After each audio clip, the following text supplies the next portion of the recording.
Welcome to the Explainer. Today, we are diving into a math problem that has been a total beast for centuries. But we're also going to look at a brand new theorem that just might be the key to taming it. Okay, let's just jump right in. Now, what you're looking at here, it's not just some random string of numbers. This is an 8th-degree polynomial. And for a long time, an equation like this was basically considered impossible to solve exactly with a straightforward formula. You know, for hundreds of years, the goal was to find the exact root. That's the value of x that makes this whole thing equal 0. But for a monster polynomial like this one, that was thought to be an impossible task. You could get kind of close, sure, but nailing the precise answer with a general formula? Nope. So why is this so ridiculously hard? Well, the problem is that our traditional algebraic tools, they just hit a wall. They're forced to fall back on approximation methods, which are really just a form of highly educated guessing. And while that can get you into the right ballpark, it comes with some pretty serious downsides. And this really shows you the fundamental difference in how you can attack the problem. The classical way is kind of like trying to hit a tiny target in a dark room. You might get close, but tiny rounding errors can throw you way off. Ezoudi's theorem, on the other hand, it promises to flip on the lights, showing you a direct, clear path to the exact answer and completely getting rid of those messy approximation errors. Now, this is a huge claim. Why? Because it completely flies in the face of the super famous Abel-Ruffini theorem, which basically proved that a general formula for solving these big equations was impossible. But here comes Murad Sultan Ezouidi, saying his method found a way around those limits that have been in place for centuries. And that brings us to the star of the show, Ezouidi's theorem. Think of it as a revolutionary new key. This method doesn't just try to blindly pick the lock, it actually tries to understand the lock's fundamental design. So what is this thing really? Well, it's a method that uses a recursive process. That means each step builds on the one before it to systematically break the polynomial down. It's kind of like a set of Russian nesting dolls. The theorem opens the biggest doll to find the next one, then uses that to find the next, and so on. It's not about guessing a lock's combination. It's about finding the original blueprint for the lock itself. All right, so let's actually see how this works. We're going to watch this theorem in action as it takes that ridiculously complicated equation we started with and just systematically takes it apart. Okay, so the first step applies a special recursive formula to the equation's coefficients. Now don't worry, we don't need to get lost in the weeds of the math here. The most important thing to know is that this is a precise, repeatable calculation. It's not a guess. And after that first calculation, what's the result?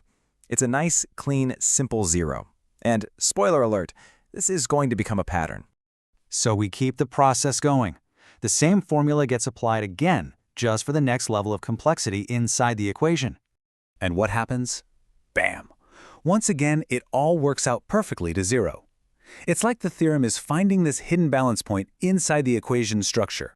Okay, now you're definitely starting to see a pattern emerge, right? The theorem isn't just solving the problem, it's deconstructing its complexity, one layer at a time. Another 0.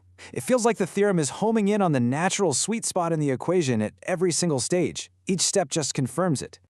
You know, with every single step, all those huge numbers and high powers that we saw at the very beginning, they're just being systematically neutralized. And the result is consistently, precisely 0. This is like watching the equation's entire internal structure just collapse, but in this really controlled, elegant way. And this just keeps on going, all the way through the process for every single degree of the polynomial. The logic holds up no matter how deep we go. This rhythmic collapse, this repeated return to 0, it is not a coincidence. It's the theorem proving that the entire complex structure is actually built on a very, very simple foundation. And it's pointing us directly to the answer. So, after all that complexity, after all those steps and calculations, where do we end up? What's the big secret that this whole methodical process has been leading us to? You see, that constant returning to 0 wasn't the answer itself. No, it was a signpost. It was pointing directly to a single, elegant solution that was buried deep, deep inside all that complexity. And the answer is simply x equals -2. That's it. And get this, it's not just one of the answers, it is the only answer. It has what's called a multiplicity of 8, which means it's the single solution just repeated for every degree of the polynomial. A stunningly simple answer to what looked like an impossible problem.